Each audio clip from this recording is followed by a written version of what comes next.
Sejam todos bem-vindos ao podcast do Lapidari. Hoje estamos aqui com a presença ilustre de Sara Simões. É um prazer recebê-la aqui hoje, Sara. Muito obrigada. É um prazer para mim também estar aqui com vocês. Seja bem-vinda. Seja bem-vinda. Pessoal, a gente tá meio intimidado aqui hoje porque a Sara é fonoaudióloga e a gente já tá no nosso 8º podcast do dia, então já gastamos lábia pra caramba. Já estão com a voz Já cansada, estamos com a voz Cansada. cansada, misturando as palavras, então qualquer erro aqui não julguem a gente, tá? Foquem na Sara que ela vai...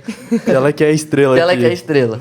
Então, Sara, eu gostaria que primeiro você contasse um pouquinho sobre você pro pessoal que ainda não te conhece. Tá bom? Meu nome é Sara Simões, eu sou fonoaudióloga e a minha área de atuação é comunicação e voz profissional, tudo que vocês já fazem.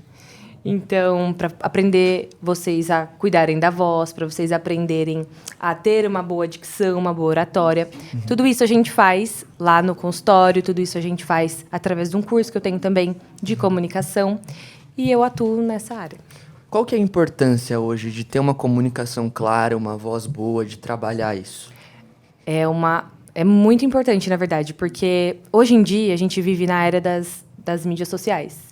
E embora as nossas relações, através das mídias sociais, elas tenham aumentado muito, ainda se comunica melhor aquele que se comunica pessoalmente, aquele que se destaca mais e aquele quem se comunica melhor pessoalmente.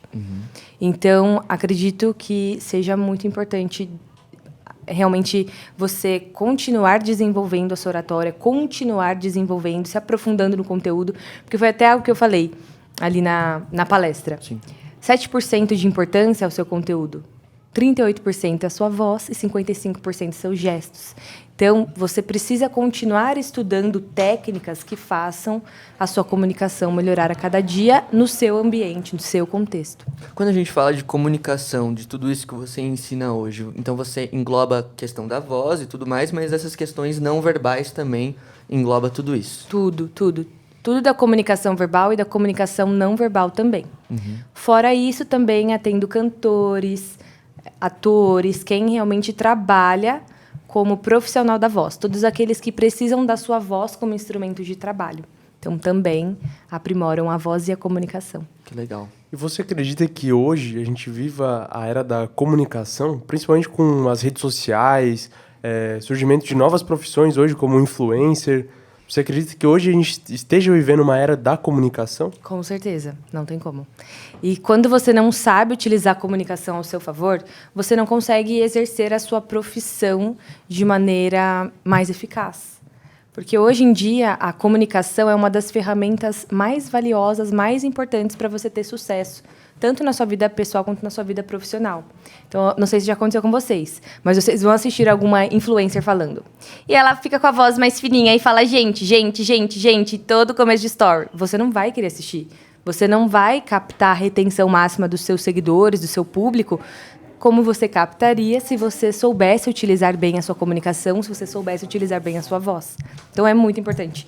Eu acredito, sim, que gamers, youtubers, influencers, todos são profissionais da voz. Porque se não tem voz, não tem trabalho. Então, a gente vive nessa Com certeza. E um grande problema na comunicação, pelo menos para mim, é uma grande dificuldade, é justamente o vício de linguagem. Qual dica você daria para as pessoas que têm um vício de linguagem para eliminarem isso, ou pelo menos reduzirem isso da comunicação? Sim. Vício de linguagem, para quem não sabe, para o pessoal que está assistindo, são todas as palavras que a gente repete demais. Então, vou falar. Meu nome é Sara, eu tenho 26 anos, eu sou fonoaudióloga. Esse o tempo inteiro vai se tornar cansativo para quem te escuta. E uma dica muito boa para você conseguir eliminar esses vícios de linguagem é você trazer a consciência, aumentar o seu nível de consciência. Quais são os meus vícios de linguagem? Eu repito o muitas vezes, o né, o tipo, o gente. São esses. E aí você consegue perceber o momento que você fala. A próxima etapa é você tentar travar isso já na garganta. Ia falar, falei. Depois você consegue já eliminar. Outro ponto importante é você ter um parceiro de conscientização. Então, temos o Pedro e o Pedro. Você combina com ele, olha, toda vez que eu falar né, você me avisa. Você me sinaliza, porque aí você consegue ir eliminando. Toda vez que seu nível de consciência aumenta, você consegue eliminar o vício de linguagem verbal. Se ouvir, talvez, também, se assistir, que é o que muitas pessoas não fazem. Tem pessoas, por exemplo, por exemplo, uma pessoa que eu conheço, ela não gosta de se ouvir, por exemplo, ela não gosta de ouvir os áudios, ela não gosta de ver os vídeos. Só que isso acaba sendo ruim, porque ela não consegue ver no que ela pode melhorar. Exatamente. Só que muita gente não consegue se ouvir porque fala assim, nossa, mas a voz que eu escuto enquanto eu falo não é a mesma que eu escuto no áudio. Sim. Já passou por isso? Sim. Porque tem uma alteração. É verdade isso? É verdade. Só que a voz do áudio é a voz que mais se aproxima da que a sua voz realmente é. Por quê? Porque quando a gente fala, a gente se escuta por via óssea e por via aérea, que é onde o som é levado ao ouvido através das moléculas do ar. E aí, essa reverberação acaba deixando a nossa voz mais grave. Só que quando você vai escutar no áudio, não tem essa parte. Sim. E aí, você, de fato, escuta a sua voz como ela é. E aí, entra essa questão, nossa, mas eu realmente não gosto de me escutar. E aí, a gente entra com exercícios para ou deixar a voz um pouco mais grave, mais aveludada, mais melódica, para que a pessoa goste de se ouvir. Porque imagina você passar a vida inteira sem gostar da própria voz. Não é legal. Então é possível isso? Fazer uma mudança, pelo menos, da tonalidade, para a pessoa ter uma aceitação melhor da sua própria voz? Com certeza. Recebo diariamente vários pacientes que falam, Sara, queria deixar a voz um pouco mais grave. Tem como? Tem. Dentro do limite da sua extensão vocal. Não posso prometer para você que você vai ficar com a voz do Batman. Não posso. Com certeza. Por quê? Os graves que você alcança podem não ser os graves que o Pedro alcança. E os agudos dele podem não ser os seus agudos. Então, dentro daquilo que você consegue, a gente explora a sua extensão vocal, um grave, uma voz mais aveludada, ou então mais aguda. Depende do que o paciente traz como queixa. E quais seriam alguns exercícios simples, assim, por exemplo, para mudar a tonalidade Para da mudar a voz? tonalidade, a gente tem que fazer exercícios de glissandos. Quando a gente sai de uma voz mais aguda para uma voz mais grave. Então, quando a gente faz assim, um ru, por exemplo. Eu vou alcançar o seu mais grave. Quer fazer uma vez? Faz. Faz aí, depois eu faço também. Como é que é? Aqui é na prática. Até a sua voz grave. Exatamente. Agora, vocês pegam essa voz grave e vão falar o nome de vocês. Meu nome é Pedro. E aí você tenta ficar lá no grave. Meu nome é Pedro. Ó, que voz. Pra você agora. Meu nome é Pedro. Forçou aí. Ué, não é na voz mais grave? É na voz mais grave, tá certo? Por quê? Porque também a pessoa deve começar a se estranhar, porque parece que a gente tá forçando, daí Exatamente. acaba ficando pior ainda às vezes. Sim, mas é que tem que vir do desejo. Eu tenho um desejo de ter a voz mais grave. E aí ela vai praticar para acontecer a mudança de comportamento vocal. Porque não é de uma hora para outra. Envolve músculo, envolve fortalecimento dos músculos da sua prega vocal, mais precisamente o músculo responsável pelos graves. E aí você vai mudando esse comportamento diariamente. É igual voz de linguagem, é igual respiração. Tudo tem que ter treino. Só que o bom é que melhora pela repetição. E existe algum, por exemplo, assim, as pessoas que têm uma voz mais grave tendem a ser mais de uma forma. Pessoas que têm, ou pelo menos a aceitação das pessoas que ouvem a mensagem, a comunicação dela. Pessoas que têm a voz mais grave, sei lá, são, por exemplo, assim, em filmes. Geralmente vilões têm voz mais grave. Isso tem alguma correlação, de fato? Sim, porque quando a gente fala em vilão, a gente tem um estereótipo já, né, marcado. Você acha que a pessoa tem que ter uma expressão facial mais fechada, tem que ter aquela coisa do mal. E aí, como tudo tem que estar em congruência, em harmonia, a voz tem que acompanhar. Como é que um vilão vai falar com uma voz fininha? Só se for o Coringa, né? Ninguém vai acreditar nele. Então, tem relação, sim. E uma voz mais grave, por exemplo, ela seria mais para qual tipo de posicionamento da pessoa? Qual a mensagem que ela comunica? E uma mais aguda, qual seria a mensagem? Por exemplo, uma voz mais aguda, ela seria mais amigável, um tom mais amigável? Sim, poderia. A gente pode pensar desse jeito. Por exemplo, quando você está feliz, você não vai falar, nossa, eu tô super feliz, tô muito empolgado em participar do podcast aqui com vocês. Geralmente, a gente deixa uma voz mais para cima. Nossa, eu estou muito feliz, muito grata de estar aqui com vocês hoje. Então, a gente acaba explorando mais os agudos. Agora, quando eu quero falar de algo um pouco mais triste, ou gerar ali na pessoa aquela empatia, enfim, fazer ela ser compreendida, a gente acaba utilizando um tom mais grave também. Então, Isso a gente chama de modulação vocal. Você modula a sua voz para que o seu discurso seja mais atrativo. Você tenha a retenção do seu público até o final. Agora, se eu falo o tempo inteiro de um tom só, uma voz mais monótona, eu não vou conquistar a atenção que eu conquistaria se eu modulasse mais a minha voz, por exemplo. Ótimo. Ficar se alternando entre tons, no caso. Entre tons. Ora, você vai estar em um grave, um mais médio, depois em um mais agudo, mais brilhante. Então, a gente consegue variar a entonação, volume, intensidade, o ritmo, para chamar mais atenção. Porque até alguém que tem uma voz mais grave, ela vai falar de forma mais aguda no momento que ela estiver mais feliz. Vai dar para perceber isso também. Exatamente. Você demonstra o seu entusiasmo. Só que se é uma pessoa que tem uma voz muito grave, o mais agudo dela pode ser o seu médio, por exemplo. Só que ela consegue demonstrar isso pelas emoções. Sim.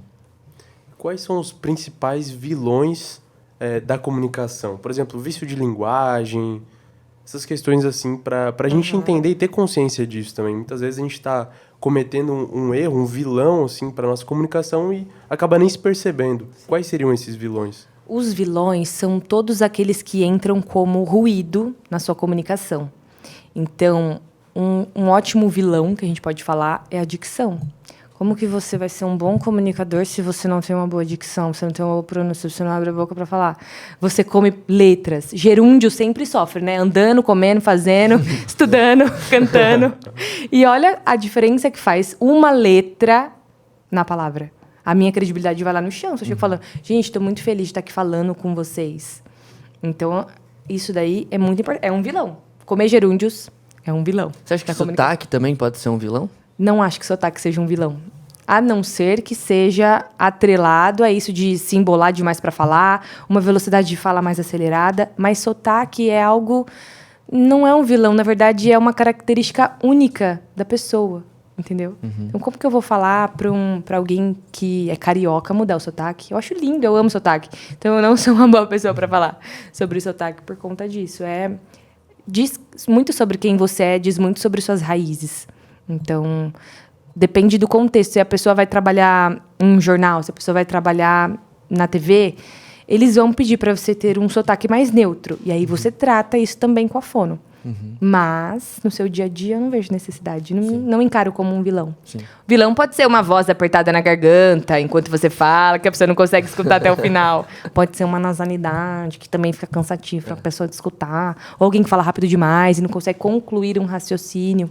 Então, tem outros vilões. O sotaque não é um vilão. Eu acho muito legal esse tema, até porque... Eu considero que eu sempre fui bom em comunicação, só que eu nunca considerei que minha voz é muito boa. Então, quando eu tinha, por exemplo, uns 14 anos, eu tinha uma banda de rock e eu tocava guitarra e cantava nessa banda. Só que minha voz nunca foi boa para cantar porque ela era meio desafinada, digamos assim. A minha pergunta é a seguinte: se eu tivesse continuado seguindo essa carreira, eu teria conseguido desenvolver uma voz desafinada, por exemplo, a ponto de se tornar uma voz afinada? Com certeza. Porque a afinação é algo que a gente desenvolve. Então, muito provavelmente, se você tivesse continuado com o seu canto, hoje em dia você não seria mais uma pessoa desafinada. Você seria bem afinado. Fora que quando a gente fala em canto, música, falar por bastante tempo, prega vocal, a gente lida com músculos. E quanto mais você trabalha esses músculos, mais eles se fortalecem. Então, você teria conquistado mais afinação. Você teria descoberto outros lugares para você encaixar a sua voz com mais facilidade, digamos assim. Entendi. Então, um artista, por exemplo, um cantor, enfim, quanto será que é dom, a pessoa nasce com isso, e quanto que é treino, de fato? Quando é dom, você já vê que é dom. Na hora. Não tem como. A criança já sabe fazer um melisma, já sabe fazer um vibrato, e ela é criança. Só que a gente não pode tirar o mérito de quem treina bastante. Por quê? A gente fala isso, por exemplo, quem canta na igreja. Quem canta na igreja, muitas vezes, não busca desenvolver tanto quanto alguém que canta no secular. Quem canta no secular, que não são músicas de igreja. Então, ela faz uma aula de canto, ela se aperfeiçoa, ela vai aprender com outros especialistas. Não generalizando, tá? Tem pessoas na igreja que também buscam se desenvolver, se aprimorar. Mas até onde o treino, ou até onde o dom é suficiente? Quem for treinar e quem se desenvolver mais, vai deixar quem tem dom ali. Se você tem isso aqui de talento Quem tem o talento vai ficar só com aquela porção e quem buscou desenvolver mais vai ter muito mais voz, vai ter muito mais potência, projeção. Mas assim, para um cantor ou para alguém que dá aulas, enfim, treinar é você, por exemplo, fazer mais vezes aquela determinada ação. Por exemplo, se eu sou cantor, quanto mais eu cantar, isso é considerado um treino também. Se eu sou um palestrante, quanto mais palestras eu dar, isso é um treino também.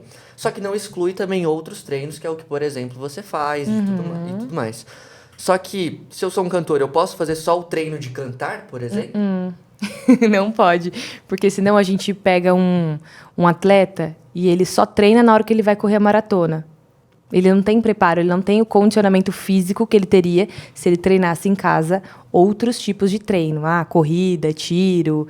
Se esforçar realmente para que na hora da sua atividade profissional você consiga ter uma boa voz. Por exemplo, se o cantor ele só treina cantando, muito provavelmente a voz dele pode ter algumas quebras. Ele não consegue sustentar tanto uma nota, ele não tem tanto fôlego, porque ele só se preocupou em cantar. Ele não se preocupou em treinar respiração, por exemplo, que é o combustível da voz. Então, só cantando não é suficiente. Entendi. Tem que praticar. Então, a respiração é o combustível da voz. Por isso que quando a gente está ansioso, por exemplo, numa palestra, a gente acaba falando muito rápido, de forma atropelada. Isso afeta gravemente a comunicação, né? E qual seria uma dica para controlar isso? Quando a pessoa está num momento ali de pressão para ela, ou enfim, ansiosa, para ela conseguir controlar a fala e conseguir metrificar se ela de fato está tendo uma boa performance. Quando a gente fica nervoso para falar em público, é isso que você falou. O nosso batimento cardíaco acelera, consequentemente ele pede mais oxigenação e a gente acaba ficando ofegante. E a gente transparece para o nosso público que nós estamos nervosos, nós estamos inseguros. Uma ótima dica para você se acalmar antes de você falar é fazer a respiração diafragmática. Onde na inspiração quem cresce é seu abdômen e na expiração ele murcha, ele diminui. Quer fazer? Vamos fazer? Vamos fazer? Bora? Vou colocar a mão na barriga. Toda vez que vocês forem inspirar, a barriga que vai crescer. E quando for assoprar, ela vai murchar certinho.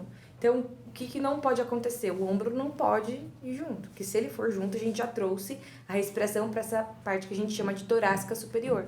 E essa respiração torácica superior deixa já a voz mais apertada na garganta. Você acaba não tendo o suporte respiratório necessário que você precisa para falar. Faz mais uma vez para eu ver se estou fazendo certo.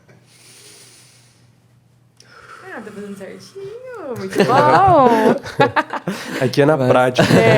Aprendendo e E fazendo. a gente está com um viés muito de comunicação verbal. Mas tão importante quanto é a comunicação não verbal, a corporal, entre outras. Sim. Sim. E quais são os vilões repetindo a pergunta, né? Só que da comunicação não verbal. Tá. Vilões da comunicação não verbal. Vem um convidado aqui para você e você fala: eu tô muito feliz que você tá aqui hoje.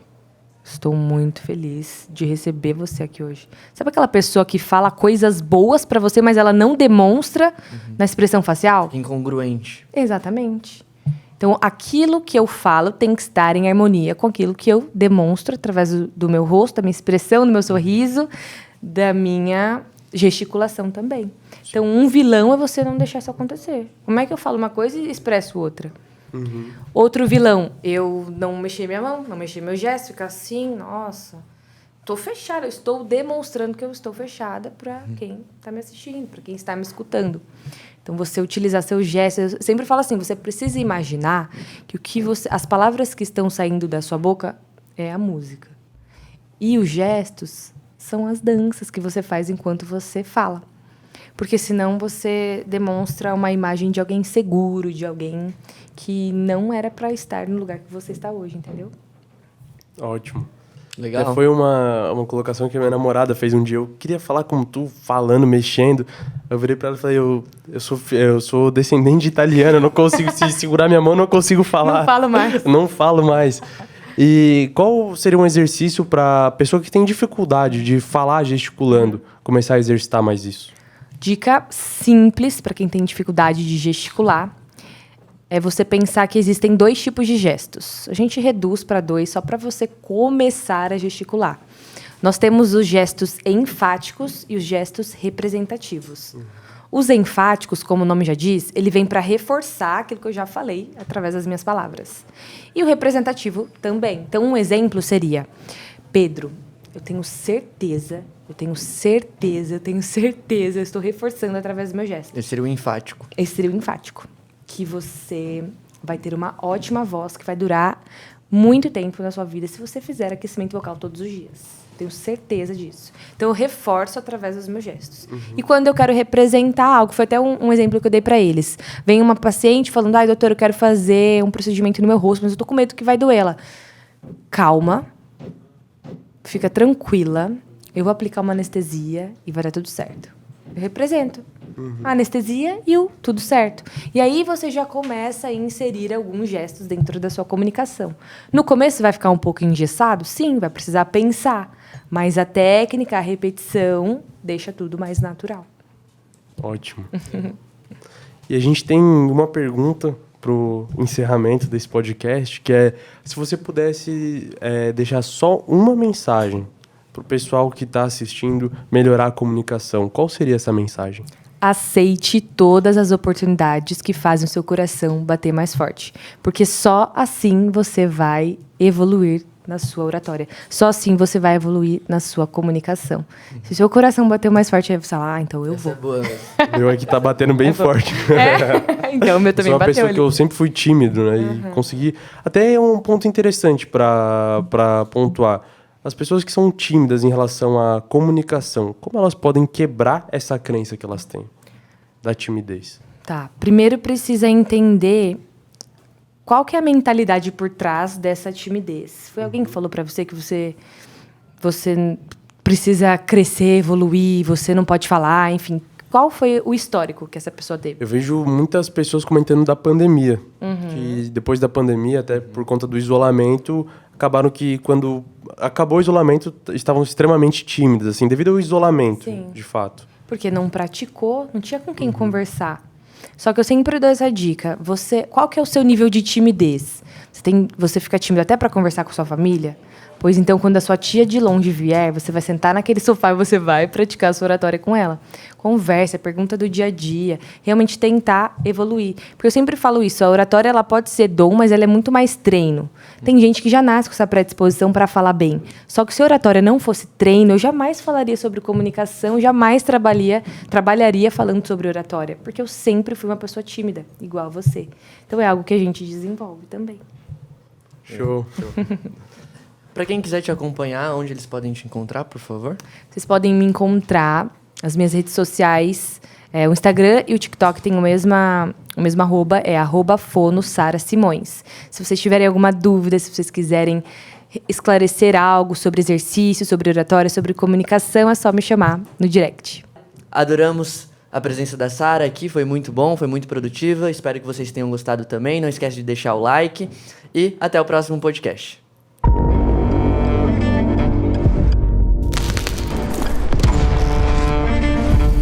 Pedras transformadas, majestosas formas, refinados contornos, evocam um tipo de fascínio deslumbrante. O que é raro torna-se talismã, símbolo e inspiração. Raro é ser lapidare. Um ecossistema em que renomados médicos da cosmiatria, anatomia e cirurgia plástica se unem intimamente ao conhecimento e à tecnologia. Lapidare for Future.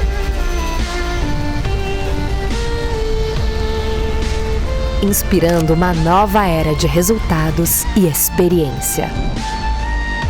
Em Balneário Camboriú e São Paulo. Medical Aesthetic Science. Uma requintada odisseia entre ciência, prática e tecnologia. Lapidare for Future.